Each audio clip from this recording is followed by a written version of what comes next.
வணக்கம். சின்ன குரூப் சேனலுக்கு உங்கள் அனைவரையும் அன்புடன் வரவேற்கின்றேன்.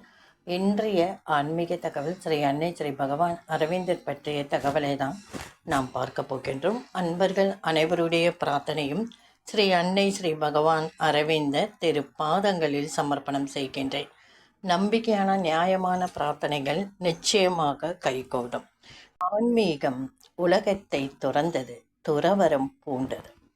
ஸ்ரீ அன்னை உலகத்தை துறக்கவில்லை, மாறாக ஸ்ரீ அன்னை நம் ஆன்மீக வாழ்வை அன்றாட மனித வாழ்வில் நிலைநிறுத்த பாடுபடுவதையே தம் குறிக்கோளாக கொண்டுள்ளார்.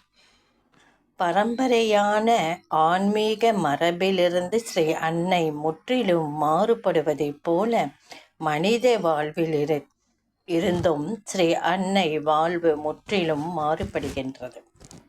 மரபு இல்லறத்தை துறந்தது. மக்கள் இல்லறத்தை நடத்த எதையும் துறக்க தயாராக இருக்கின்றார்கள்.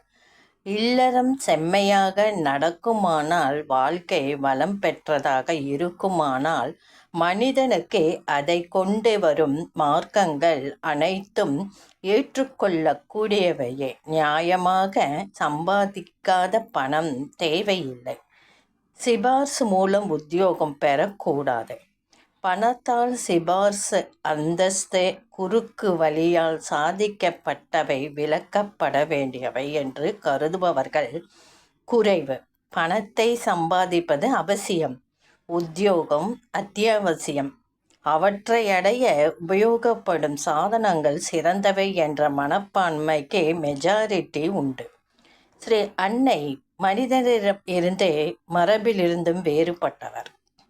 வாழ்க்கை முழுவதுமாக ஏற்றுக்கொண்ட ஸ்ரீ அன்னை மனிதனுடைய அத்தியாவசியமான அனைத்தையும் ஆர்வத்துடன் ஏற்றுக்கொள்கின்றார். அவற்றை அவனுக்கு முழுமையாக கொடுக்க வேண்டிய நிர்பந்தத்தை உணர்கின்றார். ஆனால் வாழ்க்கை இருளாலும் பொய்யாலும் சூழப்பட்டது. வாழ்க்கையில் உள்ள ஒளியும் மெய்யும் கண்ணுக்கு தெரியும் அளவிலில்லை. பாமரனின் அத்தியாவசியங்களையும் அவனது இல்லறத்தையும் ஏற்றுக்கொள்ளும் ஸ்ரீ அன்னை அவற்றை பாத்திரமாக ஏற்றுக்கொள்கின்றார். பரமனையடையும் பாதையில் முதற்படியாக ஏற்றுக்கொள்கின்றார். இருளுக்கு அகந்தைக்கும் மரபு வழிவந்த ஆன்மீகம் அளிக்கும் அளவுக்கு கூட ஸ்ரீ அன்னை மனிதனுடைய இல்லறத்தில் கொடுக்க தயாராக இல்லை. அதற்காக அவன் பிரார்த்தனையை எப்படி பயன் தரும் வகையில் பயன்படுத்துவது என்பதே இந்த கட்டுரை.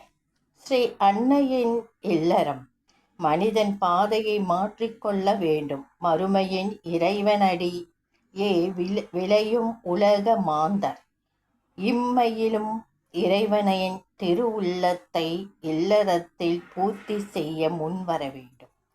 பாதையின் போக்கு பரமனை நோக்கி அமைய வேண்டும். அகந்தைக்கு இடம் இல்லை. ஆன்மீகம் சிறப்பானாலும் அடக்கத்திற்கே உயர்வு. அகந்தைக்கு ஆசனமில்லை. வறுமையும் வெறுமையும் நிறைந்த மனித வாழ்வை வளமும் நிறைவும் உள்ளதாக மாற்ற ஸ்ரீ அன்னை ஸ்ரீ மகாலட்சுமியாக வரம் காத்திருக்கின்றார்.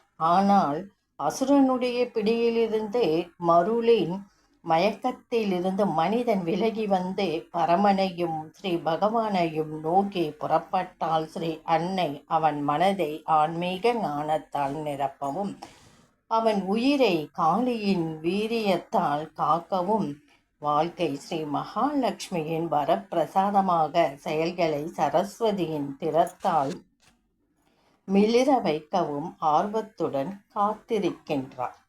இருளை விட்டு ஒளியை நாடும் மனிதனுடைய இல்லறம் ஸ்ரீ அன்னையின் ஆன்மீக சிறப்புள்ள அற்புதமான துறவரமாகும்.